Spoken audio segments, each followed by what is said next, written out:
In the hills of northern West Virginia stands the Trans-Allegheny Lunatic Asylum. It is a structure of imposing magnitude, once built to bring order, care, and hope to the darkest corners of the human experience. But today, it sits abandoned and silent. Over time, this institution grew far beyond its limits, and its noble mission began to collapse under the weight of reality. How did a hospital meant to heal become a place impossible to sustain?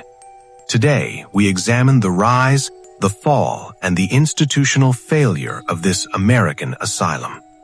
In the mid-19th century, America was awakening to a more humane approach to mental illness. The Trans-Allegheny Lunatic Asylum opened its doors in 1864 amid the closing echoes of the Civil War, originally known as the West Virginia Hospital for the Insane. Its founding mission was rooted in a profound optimism to provide compassionate care for those suffering from what was then broadly termed insanity. At the time, this included conditions we now understand as depression or grief, but also misunderstood behaviors like novel reading or religious enthusiasm. The asylum served a wide range of individuals: housewives with domestic troubles, Civil War veterans grappling with unseen wounds, and those simply deemed unfit for society. At the very heart of this institution was the Kirkbride Plan. Designed by Dr. Thomas Story Kirkbride, this architectural philosophy emphasized natural light, fresh air, and orderly surroundings as the keys to healing. The sprawling Gothic and Tudor revival structure, with its long, staggered wings, was meant to foster recovery through the environment alone. To the public eye, it represented progress, a self-sufficient haven, with its own farms, dairy, and workshops. There was a genuine belief that these institutions were beacons of moral treatment, a far cry from the chains and darkness of earlier eras.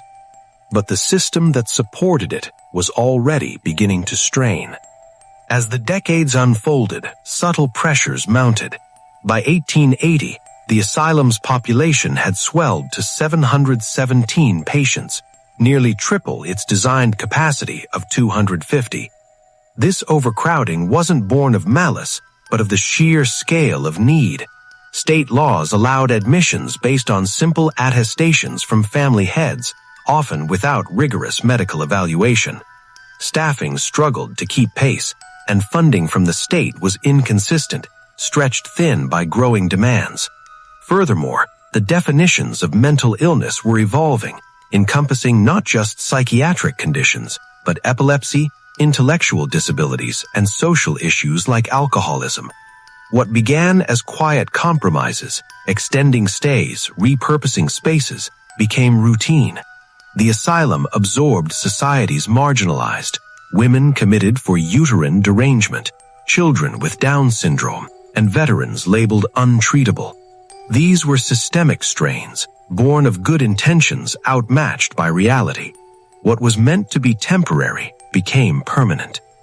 The heart of the asylum's story lies in its gradual unraveling, a collapse driven not by individual failures, but by overwhelming systemic forces. By the 1930s, the patient count reached over 1,600. By the 1950s, it peaked at nearly 2,600, 10 times the intended capacity. Corridors overflowed with beds, patients slept on floor mattresses, and the staff-to-patient ratio dwindled to unsustainable levels. Care standards eroded under this burden. The once pristine facilities decayed. Peeling paint, mold-covered windows, and inadequate heating became commonplace. Underfunding left the aging structure outdated, unable to adapt to modern psychiatric insights. While public awareness grew through reports highlighting neglect, state responses were slow, hampered by bureaucratic inertia. Reform lagged because the asylum had become a catch-all for society's ills. Those with tuberculosis, or simply different behaviors, were warehoused alongside the truly mentally ill. Treatments born of desperation to manage the chaos included insulin shock therapy, hydrotherapy and freezing baths, and even transorbital lobotomies performed en masse, These procedures, while intended to solve the crisis of overcrowding and behavior management, often inflicted lasting harm, reflecting a medical era grasping for solutions amid impossibility. It was a human tragedy, systemic in nature, where overcrowding and outdated policies turned a healing sanctuary into a place of endurance. By the time change arrived, the institution could no longer be saved. In the end, closure came not as a sudden event, but as a quiet acknowledgement of defeat. The deinstitutionalization movement gained traction in the 1960s, aided by new medications like Thorazine and a shift toward community care. In 1980, West Virginia announced plans to shutter the asylum, gradually sealing wards and transferring patients over the next decade. By May 1994, after 130 years, the final residents were moved to the modern William R. Sharp Jr. Hospital nearby. Many patients, institutionalized for decades, faced uncertain futures. Staff, too, felt the weight as jobs were lost, and the community of Weston grappled with the economic void. The last days were marked by empty hallways and locked doors, a fading echo of lives once contained within. Thousands had passed through these halls, with estimates of 500 deaths on site and 2,000 buried in the ground cemetery, a somber tally of an era's end. Today, the Trans-Allegheny Lunatic Asylum stands as a preserved relic in Weston, West Virginia, a National Historic Landmark since 1990.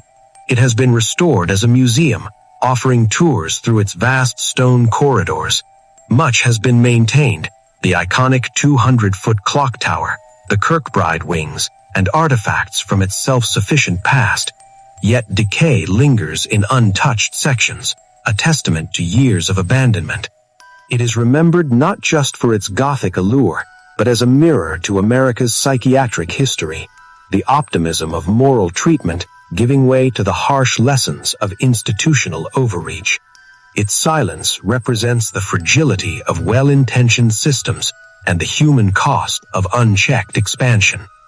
As we reflect on the Trans-Allegheny's legacy, consider the journey of mental health care in our own time. What echoes remain, and what paths forward can we forge?